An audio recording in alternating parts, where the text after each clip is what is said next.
اللي جاي دلوقتي إن إحنا هنتكلم في الexercise libraries. ده جزء إن أنا برضه باتحكم في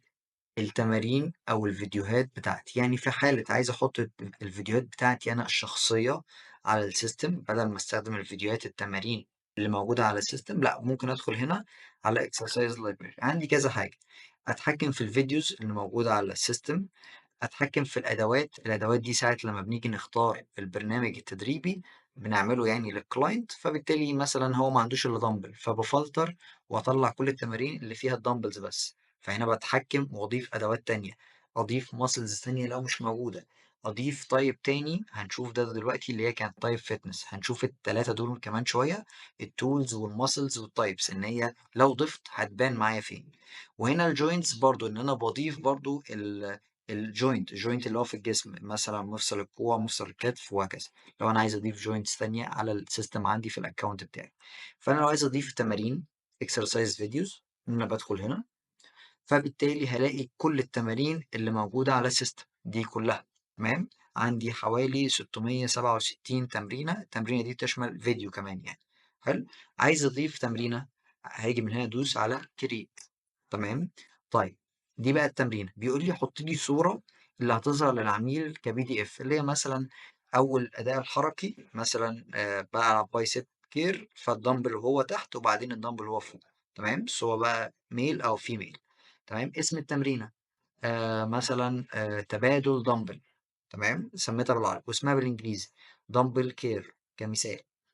اللينك بتاع الفيديو ولازم إن حضرتك تحطه يوتيوب لينك، تمام، ارفع الفيديو بتاعك على اليوتيوب وحط اللينك هنا سواء ميل أو فيميل، تمام، لو أنت عندك الفيديو على اللابتوب بتاعك فبالتالي ممكن ترفعه على طول، يبقى تعمل choose وتختار الملف نفسه بتاع الفيديو وترفعه.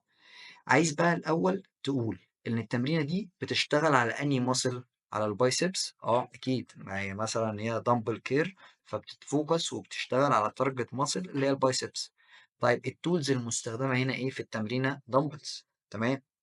هل لو حد عنده إصابة معينة من الإصابات دي ما ينفعش يتمرّن التمرينة اللي أنا باحطها، لو الحالة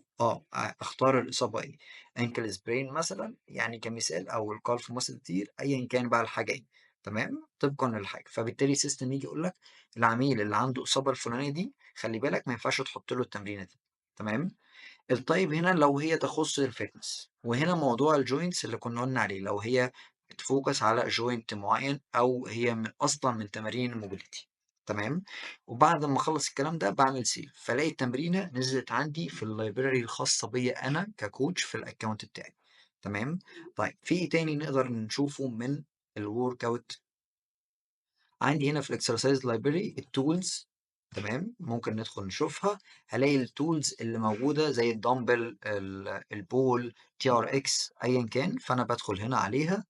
أدوس على tools فبالتالي هيطلع لي كل الtools اللي موجودة، تمام، عندي 19 tool ممكن أزود tools تانية برضه براحتي، اسم الtool نفسها إيه بالعربي بالإنجليزي، لو في أداة تانية جديدة الشخص هيتمرن بيها، تمام، ومن ضمن الtools برضه في الbody weight لو في تمارين هيتمرن مثلًا في البيت وما عندوش أي أداة خالص يتمرن بيها، نفس الكلام الmuscles نفس الكلام لو في muscle تانية عايز أزودها كده كله موجود في الsystem كل الmuscles. فلو عايز أزود muscles تانية معينة أوكي برضه create نفس الكلام،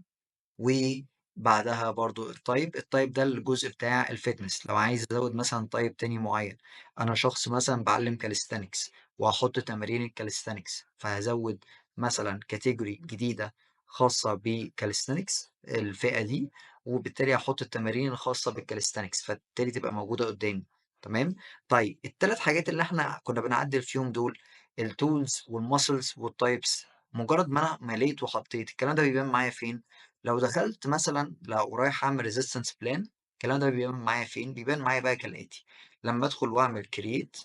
حلو، نفس الكلام برضه بيبان في الfitness والmobility ال3 زي بعض، كده الlibrary بتشتغل في ال3 حالات، فأنا لمّا هادخل وأعمل إن أنا باعمل create مثلًا workout جديد، فبالتالي كان في بتظهر على اليمين معايا هنا، خلّينا ندخل عليها بتظهر معايا الexercise list تمام، هنا select الmuscle دي الmuscles اللي إحنا كنا بنزودها من شوية هنا في الworkout،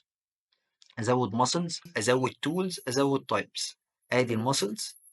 أزودها، أحط حاجة تانية فهتسمع معايا وتبان معايا هنا على طول، أو أزود tools على طول، أدوات تانية تبقى موجودة قدامي، أو بالtypes في حالة لو أنا زودت calisthenics من شوية هتبان معايا هنا تبقى fitness وcalisthenics. ده الجزء الخاص بالتلات حاجات دول، مجرد ما أنا عدلت هنا بتبان معايا في الجزء ده. و الآخر حاجة الexercise joints عرفنا إن هي بتبان في الجزء وأنا رايح أضيف التمرينة لو هي بتشتغل على joint معينة أو في joints عايز أضيفها. تمام. ده كده الجزء الخاص بالexercise libraries وإزاي إن أنا أضيف أصلا مكتبة بتاعتي لو أنا مصور تماريني الخاصة.